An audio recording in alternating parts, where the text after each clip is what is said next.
Um, Good afternoon, everyone. So thank you so much for joining.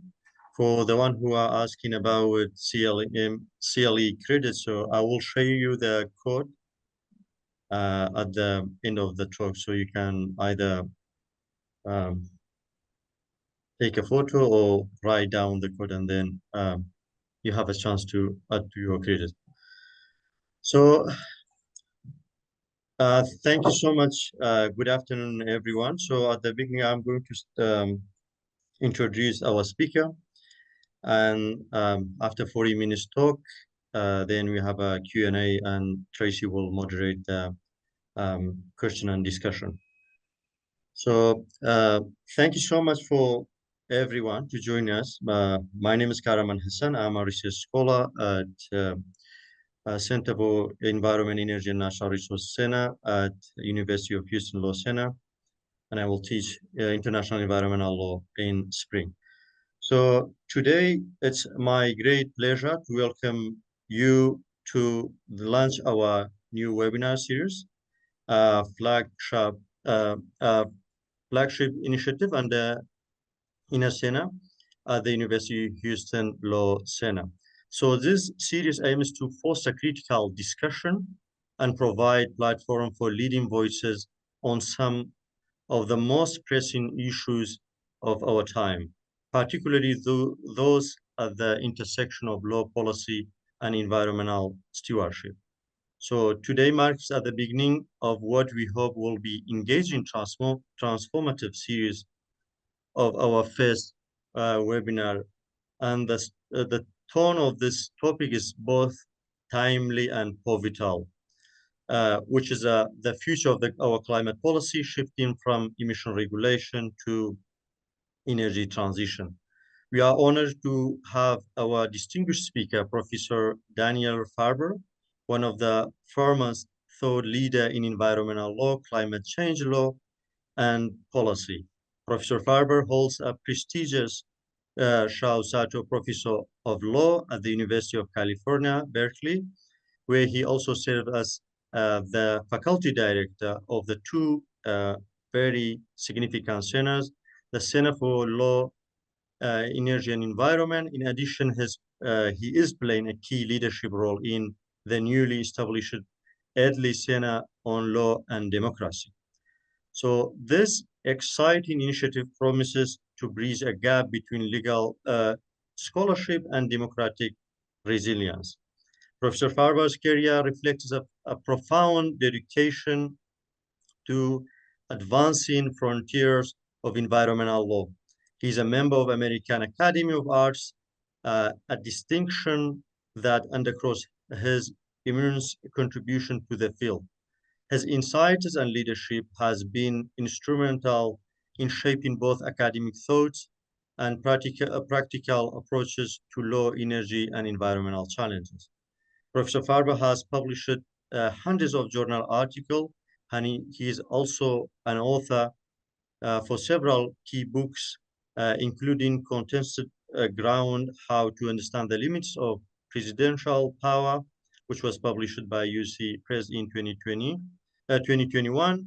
Other notable works including Retained by the People, The Silent Ninth Amendment of and the Rights of Americans Don't Know They Have, which was published by books in 27, and other books. So today, as he explored the shift from traditional regulatory approach to more comprehensive energy transition, I am certain that we will give a valuable perspective on how law and policy can drive innovation and equity in addressing climate crisis. On behalf of the University of Houston Law Center and Inner Center, I thank you all for joining for this webinar, and I am also extend our gratitude to Professor Farber for sharing his expertise with us. Without further ado, please join me welcoming Professor Farber. Well, thank you for that very generous introduction. I'll do my best to try to live up to the advanced billing. Let's see if I can manage to share my screen.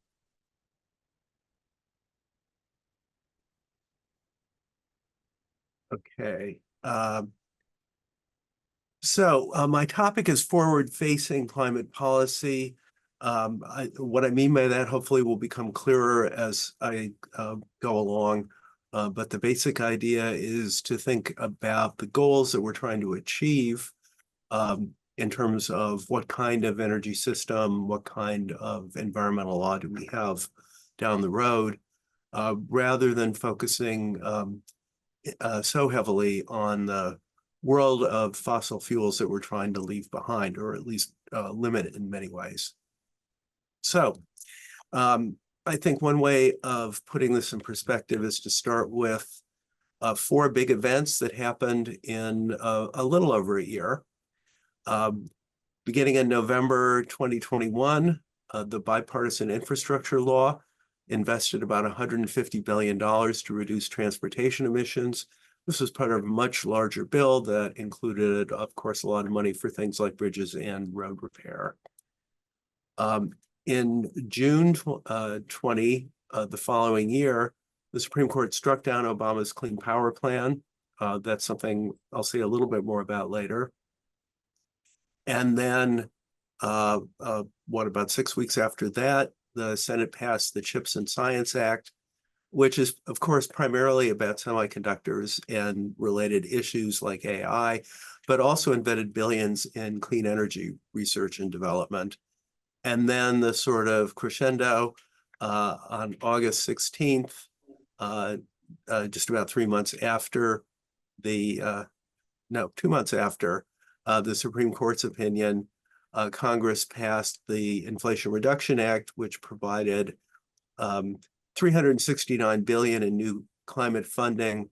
The reason for the plus sign is that some of that is in tax credits, which could end up actually involving a lot more funding than that. So part of what I want to ask is, where does all this leave us, and what could it teach us about directions for the future? So basically, I want to talk about how these developments are driving climate policy in a new direction, and about the dynamics that I think will be involved.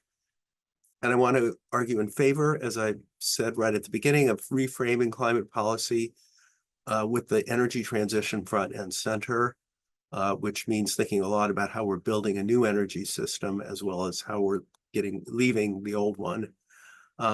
And then, of course, given the events of just a couple of weeks ago now, I'll also look at what we can expect under President Trump's second term, which obviously is going to really decisively influence a lot of what happens at the national level over the next 4 years. So let me begin with just a little more about the laws that I've just talked about.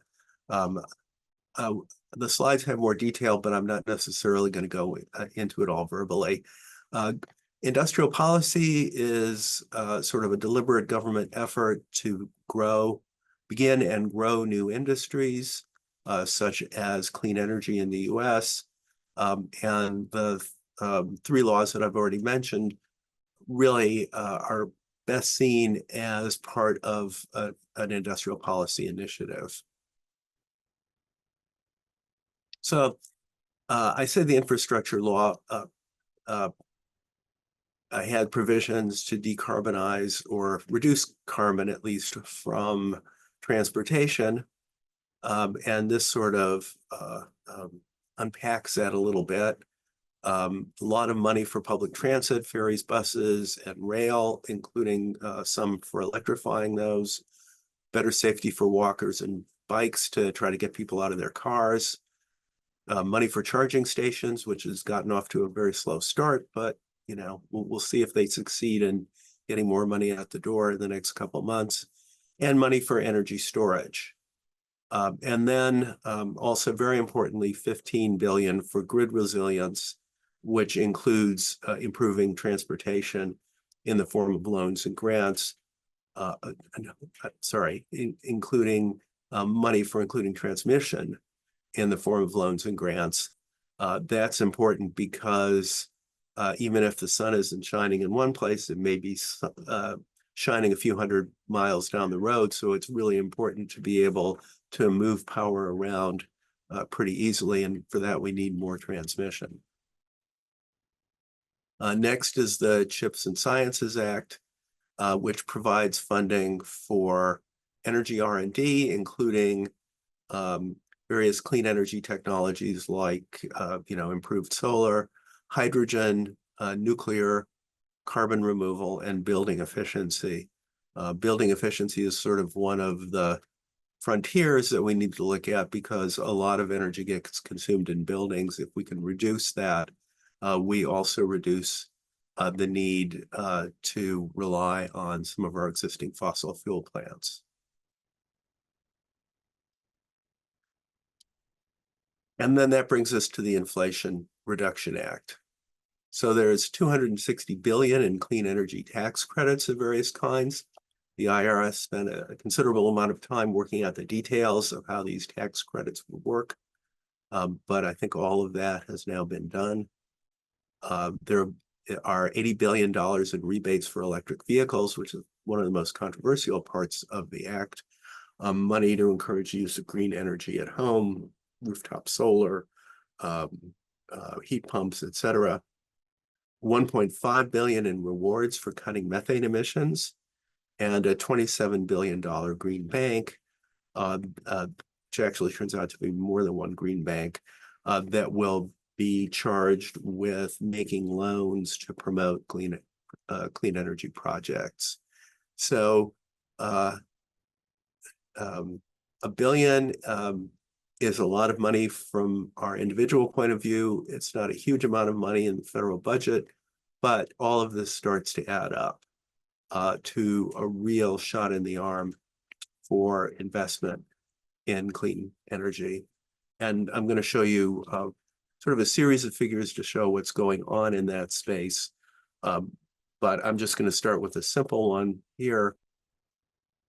This shows what's happened to clean energy investment starting, let's see, back in 2004 up to 2023.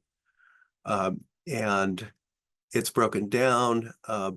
Some of it is for carbon sequestration. Some of it's for energy storage,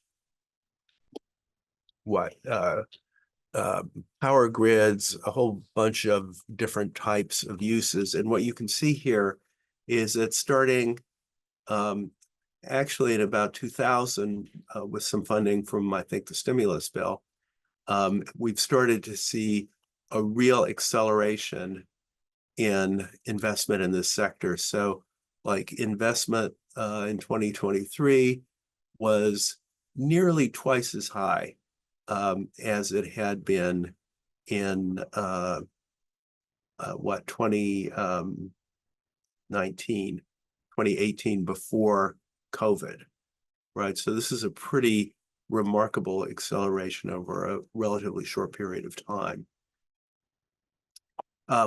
What effect is this going to have on emissions, or at least would it have if fully executed? This is all based on modeling. Modeling is never a guarantee of what's actually going to happen, but at least according to the modeling, what you can see is a major effect on emissions. The orange line shows what would happen with everything else in place, but not the IRA. And the green line shows what happens to carbon emissions with the IRA. And there's about a 1.5 billion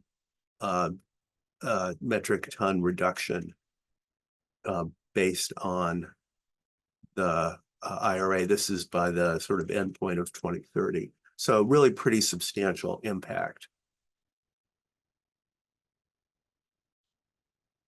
Okay, so now I've kind of described the IRA contribution, but I think we have to see the IRA itself as fitting into a broader economic trend that it's both profiting from and helping to feed. And so when students ask me, you know, about climate change and isn't it hopeless, one of the things I point to are some of these economic developments, which I think are among at least the most encouraging news about our ability to limit climate change that I've seen. So here is what one hopes is sunrise for clean energy and hopefully not sunset. I will argue for a variety of reasons that it's very unlikely to be sunset. So one of the things that happens when you have a new industry, I mean, if you look at solar panels, it was a tiny little industry when it started out, very niche. California imposed a solar mandate that was important. Germany sort of led the way in the EU. This created a market for expanding existing solar, and expanding an industry has a kind of self-perpetuating effect. The bigger the industry is, the more money you can make by innovating, right? By, you know, selling a better mousetrap, basically, because there are already people out there who want to buy. And also, as they expand for a larger market, companies develop economies of scale. The result of all that is lower prices, and that helps produce even more growth, right? More of an incentive for innovation, and the whole cycle can go on building on itself. So we have a lot of vicious cycles, but this is one of the virtuous ones where positive improvements actually have a tendency to grow, snowball over time. This graph shows what's happened to costs over time. These are levelized costs, which means you take the initial investment and capital investment, you spread it out over the energy production of the facility, along with whatever additional operating costs there are. And the idea is, what's the average cost of producing like a megawatt from this power source? Well, you can see if you just sort of start with the second line from the top, which is the black line, that's coal. And what you can see is not a lot going on in the way of price changes for coal. You know, kind of was up, went down, went back up again, went down, went back up again, but no really clear long-term trend. Nuclear has just gotten more expensive over time because of increasingly rigorous regulations in part, and in part because of mushrooming capital costs. But the real cutting edge and the biggest effect in energy over the last maybe 30 years has been fracking and the effect of that on natural gas prices. And what you can see is, although a lot of that happened before even 2009, but there's been a continuing decline in the cost of natural gas, right, due to primarily fracking. So power generated with natural gas is cheaper than it was back in, say, 2012. However, that price increase really is put in the shade by what's happened to the price of solar and wind. If you look back at, say, 2010, you see that wind power was substantial, you know, maybe, I don't know, at least 50% more expensive as a source of electricity as wind. But by 2011, that was starting to change. And since then, though natural gas has gotten cheaper, wind has declined by even more. So it's now significantly cheaper to generate power with wind than with natural gas. With solar, the trend is even more dramatic. If you look back at around 2011, which is when the yellow line starts on this thing, solar is, I don't know, at least twice as expensive, right, as natural gas, maybe more than that. But by 2015, the lines were crossing, and now it's reversed. Solar is probably about half as expensive as an energy source than natural gas. Now we're just looking at the cost of energy from a particular facility. We're not thinking about things like, do you need more energy storage because solar power is intermittent? So this is really the facility-based expense, not necessarily the total grid expenditure. On the other hand, this also leaves out of account the fact that fossil fuel plants shut down for repairs or maintenance or whatever. So although they're not intermittent in the same way that solar and wind, they don't change day by day or hour by hour. They're not always available either. And one of the things we saw in the big Texas deep freeze was, and one of the critical factors was that the natural gas plants went offline. And that was the cause of the blackouts. So let's take a little closer look at what's going on with some of these things. Here's battery storage costs. And if anything, battery storage has been an even more dramatic story than solar. This is the cost of storing kilowatt hours worth of electricity, right? So in 2010, I don't know if you can read all this on your screen or not, but it was almost $1,200 per kilowatt hour for storage. It went down by over 85% by 2020 due to economies of scale, technological improvements, a whole bunch of different things, right? So again, we have something that was really a niche product and a very expensive one. And then over 10 years, it goes down dramatically. One of the things I do in the paper that I wrote was I look at what's happened to the cost of, suppose this had happened to iPhones, right? Well, your new iPhone would now cost you about $35. So this is really a big change. And with costs going down, what would an economist expect? Quantity is going to go up, right? Something becomes cheaper, people buy more. And that's what these various graphs show. The blue shows what's happened to wind, pretty steady increase over of the whole time, since maybe 2012, 2013, pretty linear, a little bit of greater growth in recent years. Solar, which is on the bottom, this is showing various sort of, utility scale, et cetera, et cetera. And what you can see is that's not only gone up, but it's really kind of been a little bit of an exponential growth with an accelerating rate of growth over the time period. So, it's now growing more quickly than it was 5 or 10 years ago. And when you look at storage, the sort of exponential nature of the growth is really obvious, right? There's like very little, and then it starts shooting up.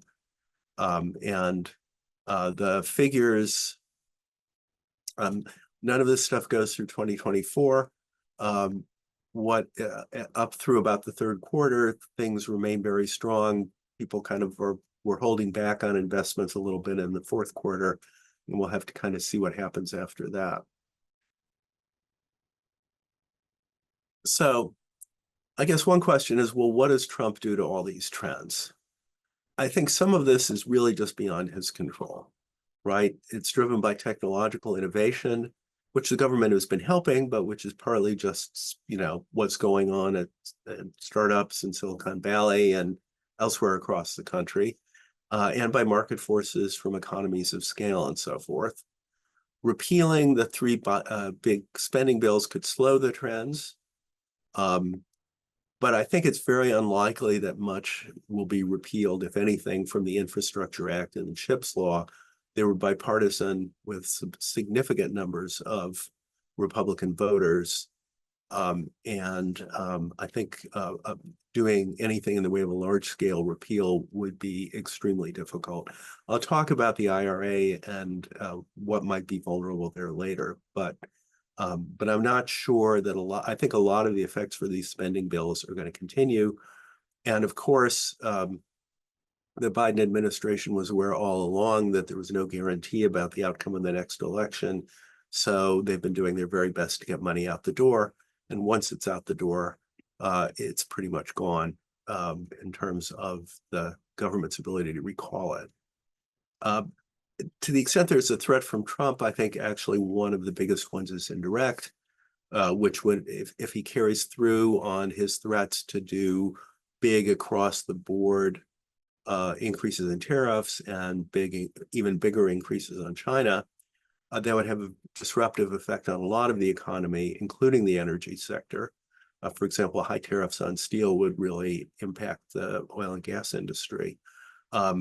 But it would also clearly have like a big impact on windmills, and depending on what exactly the tariff applies to and what's happening to costs could have a big effect on other forms of renewables.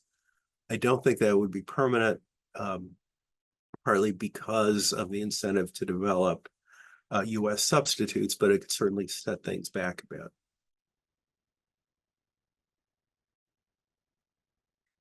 Okay. So that's what's going on economically. We have a kind of self-reinforcing trend toward improved technology and lower costs, higher volume. That's been happening over a long period of time. Then we have these recent laws that are really giving it a big boost.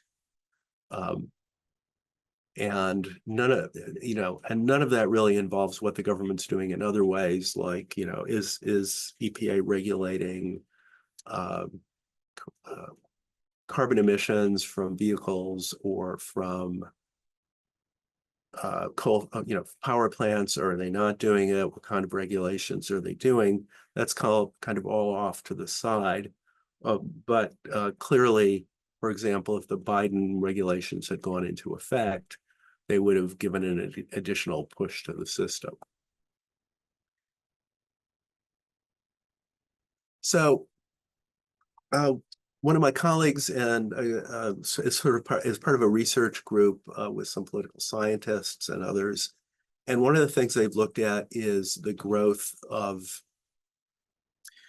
clean energy policy globally. What they found is that subsidies are often the first step toward what ends up being maybe some form of regulation. And one of the reasons so subsidies tend to encourage stronger climate policy.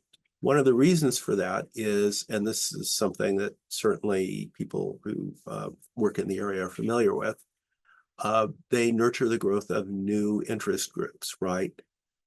So for example, there was an effort to roll back California's new cap and trade law back during the financial crisis, which failed at the polls. And one of the reasons it failed was that California had already started to grow a significant renewable energy industry, which was willing to invest in opposing the popular initiative to roll back the existing policy.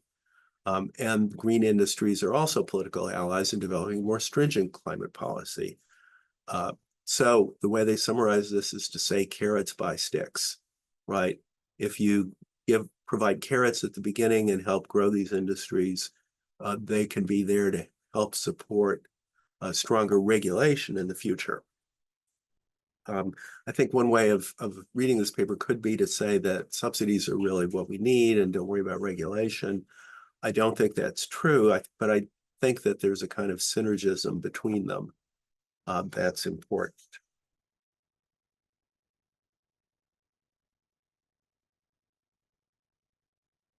Although carrots can buy further progress, I think they also provide a kind of insurance against backsliding. And that's what I want to talk about now. I think that's especially important with the IRA. To be effective in driving clean energy investments, climate policy has to have sticking power. Nobody's going to make millions or hundreds of millions of dollars of investment based on a policy that might be here today and gone tomorrow, right? So you need some kind of stability in the investment environment. That hasn't been true of conventional regulation of carbon emissions, right? I mean, just look at the roller coaster we've been on over the years. Bush didn't want to do anything. Obama launched new policies. Trump rolled them back. Biden put them back and made them bigger. And now Trump is back in office. So in terms of regulatory policies, the feds are just sort of jumping all over the place. And experience in Canada and Australia shows the same is true of, so those are regulations, but the same thing is true of carbon pricing. There have been, places like Australia has gone back and forth on carbon trading and carbon taxes. Same things happen in parts of Canada. And that's because the benefits of something like a carbon tax are not nearly as visible and important to the people consumers who might ultimately be helping to pick up the tab as the cost of those regulations or prices are on the regulated industry. So you have a lot of pressure to undo regulations. Yeah, the public is winning out, at least if you think these things are good policy, but that's not nearly as vivid or high a priority for them as the loss of money is for the people on the other side.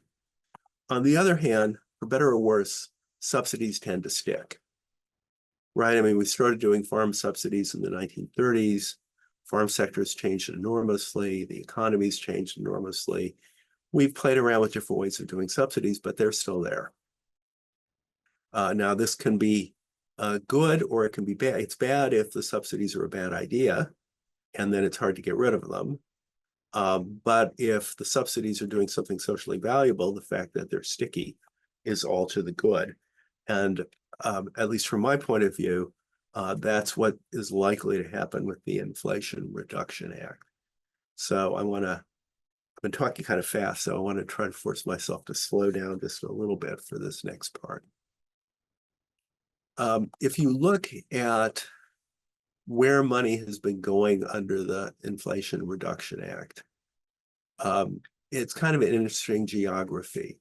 First of all, it's really pretty spread out, right? It's not like it's all concentrated in just one part of the country or even in one region of the country.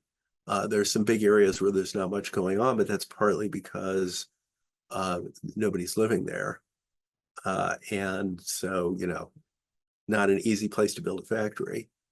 But what you can see is along the Gulf Coast, in Texas, and then in a bunch of states in the Southeast, up into the Midwest, some development on the West Coast, some on the East Coast, but the bulk in the middle. And if you look at the lower part of this screen, what you can see, these are investments, by the way, not commitments, right? So there are a lot of announced investments, but this is money that's actually on the table. So if you look at the states where this is going, well, North Carolina, which is sort of a purple state, is number one.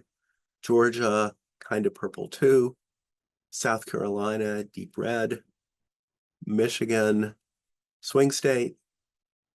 Nevada, swing state. Ohio, red, but maybe not quite as heavily as say South Carolina. Arkansas, Republican state. Tennessee, Republican state. Oklahoma, Republican state, right? So just looking at this, you can see a lot of money is going into places that are not necessarily fully Democrats. And in some ways, this understates that, because we're only looking at the state level. And even in states that, are both Democratic, often the money is going into factories or other facilities in rural areas where you have where they're basically Republican voters. Now, I think maybe the Democrats were initially hoping that the people getting this money would see the benefit of what Biden was trying to do and sort of pivot politically to supporting the Democrats. Doesn't look like that has happened, at least at this point, or at least as much as anyone has said. But even if it hasn't changed their political orientation, it has changed what kinds of interests they bring into the table economically in thinking about changing policy. Right. So if you are a Republican member of Congress and you've got a new billion-dollar factory that's going into your district, or if it's a car factory, could be a multiple of that for electric vehicles. That money is important to your constituents. It's important to the county and cities in that area because of the effect on the tax base.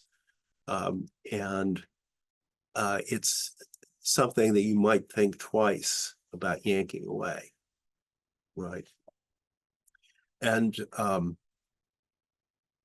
whereas if all this money was going to, say, California and New York and Illinois, just to pick three blue states, there would be a lot fewer Republicans who cared one way or the other about the money, and it would be a lot easier for them to just sort of either vote loyalty to Trump or their general views about intervening in the free market or about clean energy or whatever, and vote no.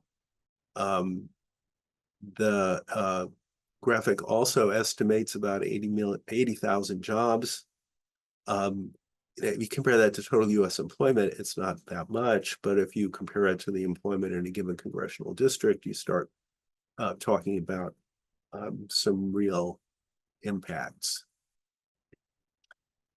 And there's evidence that the sort of effect a political scientist might predict is actually happening.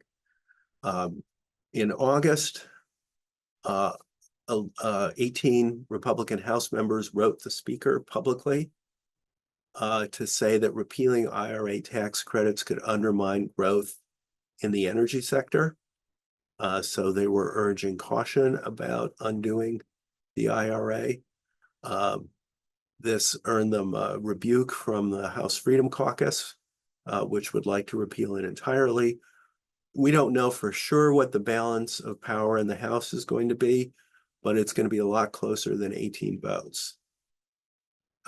So even if 5 or 6 of those 18 stick to their guns, it would be very difficult for the House to move forward on cuts. That doesn't mean there won't be any cuts, but it makes it much less likely that there will just be outright repeal.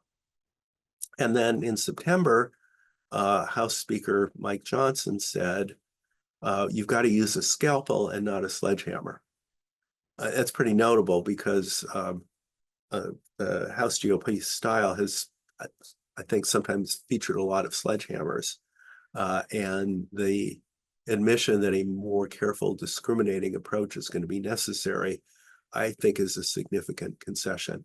Now, we've all been repeatedly surprised or sometimes shocked by political developments. So, I'm not saying you should bet your house on this, but I do think that overturning the IRA is going to be very difficult. And whoops, let me go back or where I was. And even if some of the IRA does get repealed, I think one thing we can be sure of is that it is going to be harder to repeal, and repeal is less likely than it is for Biden's climate change regulations, right? So if you're like comparing doing things with EPA regulations versus doing things with laws like the IRA is, relatively speaking, a lot more durable, even if it turns out maybe not to be quite durable enough. speaking of regulations, one question is the sort of synergies that I mentioned before between regulation and subsidies. To the extent subsidies are driving down costs, either directly or indirectly, EPA can justify tougher regulations. They have to do cost-benefit analysis.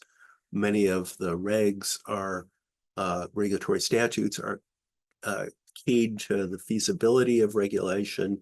If cutting emissions gets cheaper, regulation becomes more feasible. Either through the same mechanism at the regulatory agencies or through the legislature, strict state regulations become more politically feasible when they don't cost as much, right? You know, legislators know regulations aren't free. They worry about the costs and about the fees and about the economic impacts, but to the extent the costs start getting a lot lower, that becomes less of a binding constraint. And to the extent we do see regulations pushing down on use of fossil fuels, that helps drive more investment into clean tech, and then helps that cycle I talked about earlier, leading to further cost reductions. One thing I should stop and say at this point is, for purposes of this paper, I'm really being very, wide open about what counts as clean tech, right? So, for example, carbon capture and sequestration is controversial within the environmental community. And some people don't think it should count as clean tech, but I'm willing to count anything at this point and some people just don't think it's ever actually going to be feasible at scale. I'm not taking a position on any of that. I'm not taking a position about whether nuclear is good or bad. I'm just viewing all of those as potential ways of reducing or eliminating emissions. So I'm not trying to ignore the fact that there are controversies, but I really don't, that's really kind of beyond the scope of this paper. I also think, and this is kind of speculative, but I think that laws like the IRA could help fend off attacks based on the major questions doctrine. The major questions doctrine was really articulated in the case, West Virginia, the case where the Supreme Court overruled or voided the Obama Clean Power Plan. It's really hard to know exactly what makes something a major question, but the court talks about vast political and economic significance. To the extent that we're reducing costs, the economic significance is lower. And to the extent that the IRA provides evidence of congressional support, that kind of undercuts the argument that, the agency is just striking out on its own with no support from Congress. So at least at the margin, it seems arguable that this could make a difference in defending regulations. Now, some people I talk to say, you're being naive. They're just going to strike down things no matter what. Don't worry too much about what they've said in their opinions. But at least until proven otherwise, I'd prefer to believe that they do mean what they say about what the standards are. We used to have Chevron, and under Chevron, I think laws like the IRA would make it easier to say a regulation or interpretation of the law is reasonable. The Loper-Bright opinion overruled Chevron, changed the test, but I, for various reasons, think that the existence of congressional fiscal support for a policy could make it easier to argue that the agency has authority to take that policy on. Now, we're not actually likely to be in a position where the courts end up ruling on the Biden regulations. And I wrote a lot of the paper before the election. So we're really not so much talking about what the court might do in that setting, but these arguments could still be important because it's likely that Trump's EPA will make statutory arguments to invalidate, saying that like the Biden regulations were not authorized by law and therefore they can be repealed. One of the reasons for doing that is it's a lot less labor intensive than making a factual record to show that the regulations were a bad idea as a policy matter. So I think that could be appealing to the Trump people. And I think that the IRA could help weaken those claims and make it easier for a court to say, no, we think it was within EPA's discretion, although that, you, Trump EPA, may well have arguments for coming out differently. So anyway, we'll see how that works. I think it's a little more speculative than some of the other dynamics that I talk about in the paper. So a few brief words in conclusion.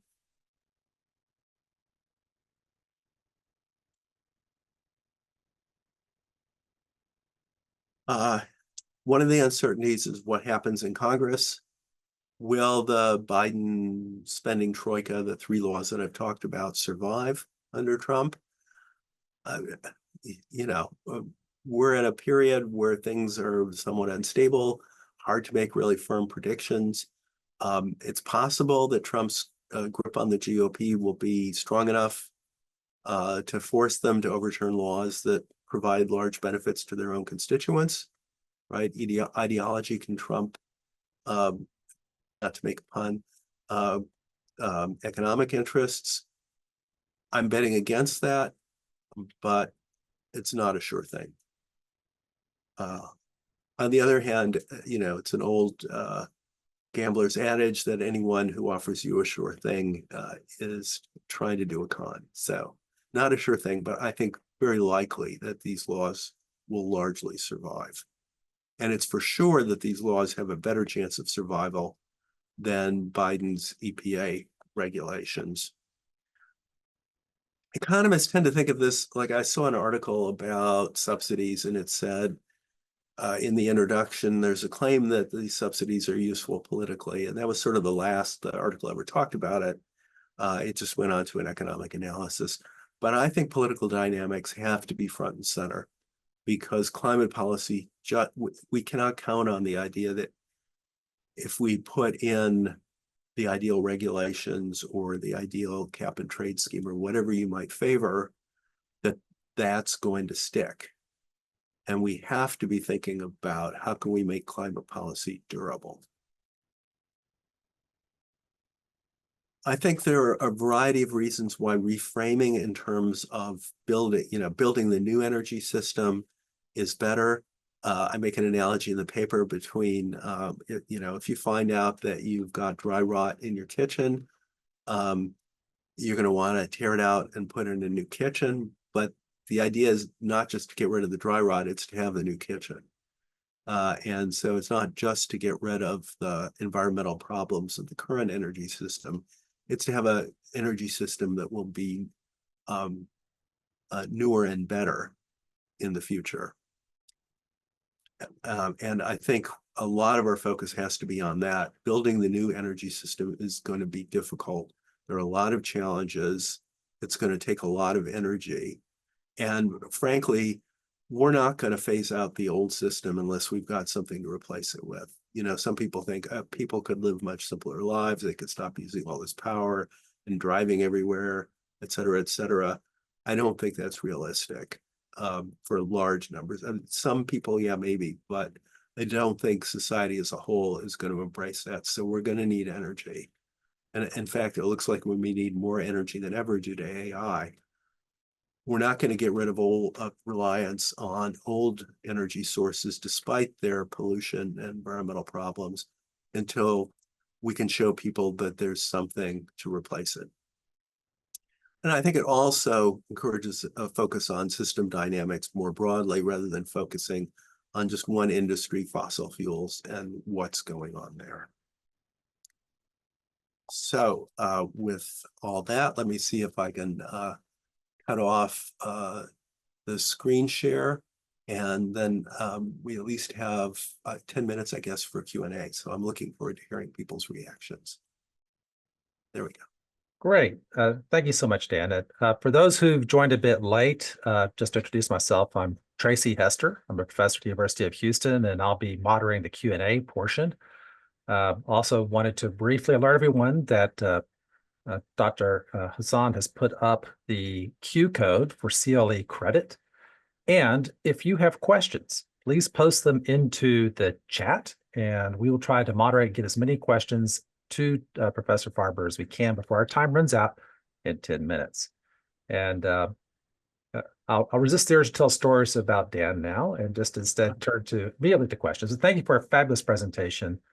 Certainly it's an encouraging message at a time when a lot of folks are trying to map out what the future holds after the election results. I did have some questions. They don't necessarily go to the center of your thesis, so I'm looking forward to questions who engage with that. But I did have some collateral questions that follow on. One is the idea that if carrots buy sticks, which direction the sticks point might matter. You're quite right that it creates a constituency of renewable energy providers to defend and promote their interest to expand renewable energy, but it also might have a technological lock-in effect, wouldn't it? I mean, to a certain extent, wind and solar benefit from largesse of the existing subsidies. Does that make it more difficult for, say, for example, small modular reactors or advanced geothermal using some directional well technology to break in, because those same sticks will be used to keep them from getting market entry? Okay, I have a tendency to, want to dive into questions. I'm going to try to discipline myself since we don't have much time. Yes, I think that's definitely an issue. Now, the IRA is pretty agnostic in terms of funding, so it does provide funding for small modular reactors and geothermal and other things that might help moderate that effect. But at least from the point of view of a lot of people, an example of the problem you're talking about is corn ethanol, right? Which is mandated as a renewable fuel, but there's a lot of controversy about the extent to which, if you look at the full life cycle, it really does reduce emissions, and yet you're never going to get those Iowa farmers to agree to a repeal. So I do agree that's a significant risk. This is not, I'm not trying to sell this as the ideal strategy that solves all our problems, but I do think it can at least help give us a boost in the right direction. All right, now that I've broken the ice for everybody else, if you have questions for Professor Farber, please raise your hand and jump in or post your questions to the chat box. Otherwise, I will gleefully consume all of the time.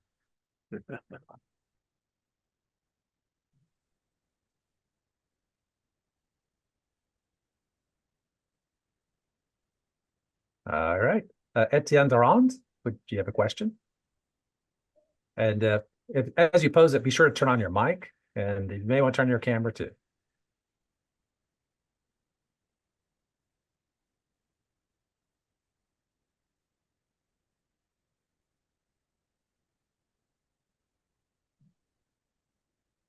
And Etienne, if you just press your space bar, that'll unmute yourself. Yeah, no, actually, I couldn't turn my microphone on, so yeah, that should be all right.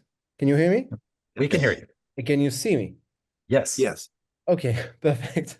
Thank you very much for your presentation. I was really interested in listening to your vision of the energy transition having this kind of transformative power on the legal system and the regulation. And I'm actually trying to support the same idea regarding the EU law and how the energy transition has, or at least can have, a transformative power on how the EU policy is shaped. And my question was, have you considered to a comparative perspective, have you considered the possibility to link your vision to what's happening in the EU, and in particular with this so-called climate law that has been adopted a couple of years ago. And according to this regulation, all EU actions, including EU action in the energy sector, but not only in the energy sector. I mean, all EU action should comply with this target of the EU, which is to become the first neutral continent by 2050. And it shows that the energy question is not only does not only refer to the energy policy of the EU, but all policies should now be thought according to the energy transition ambitions of the EU. I'm not sure if my question is clear enough, but I think that this is some kind of a reversal in the way of thinking the energy issues in the European legal order. And I was just curious if you have identified something similar in the US. Thank you. So I should say I don't really feel qualified to talk about the EU side of this, although I do know a little bit. I don't know that that's happened on the US side yet, although at least in the context of environmental impact statements, the lower courts have been requiring consideration of climate impacts and robustness. We'll see what the Supreme Court has a pending case about impact statements that could change that. So I don't think we've gotten to that point, probably because of our Congress being deadlocked on so many of these issues. But I think the idea of a comparative study would be great. Tracy, we have another question from the chat. I see it that they are asking if Professor Farber have the same optimistic view for other sectors than energy sector, for example, in agriculture, waste, land use, or industrial process. Good question. I think that the IRA and some of the other laws, including the agriculture bill, have tried to make some moves moving beyond the energy sector with industry and some support for emissions reductions in industry and for changes in the farming practices to increase carbon sequestration and reduce, say, methane emissions.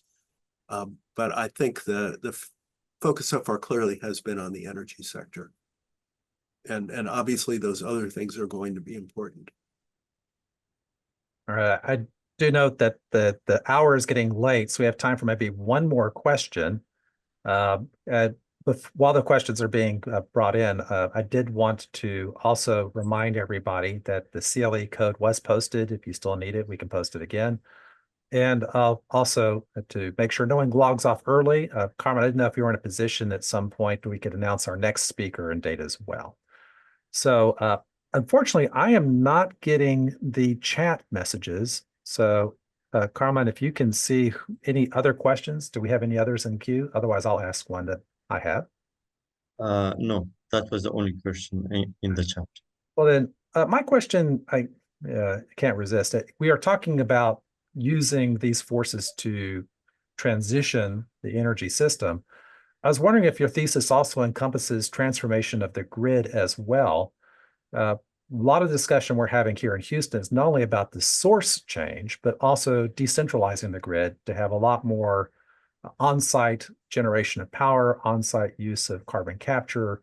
Are you seeing a similar type of effect from the subsidy drivers and other financial drivers to essentially breaking the grid apart and avoiding some of the transmission line difficulties?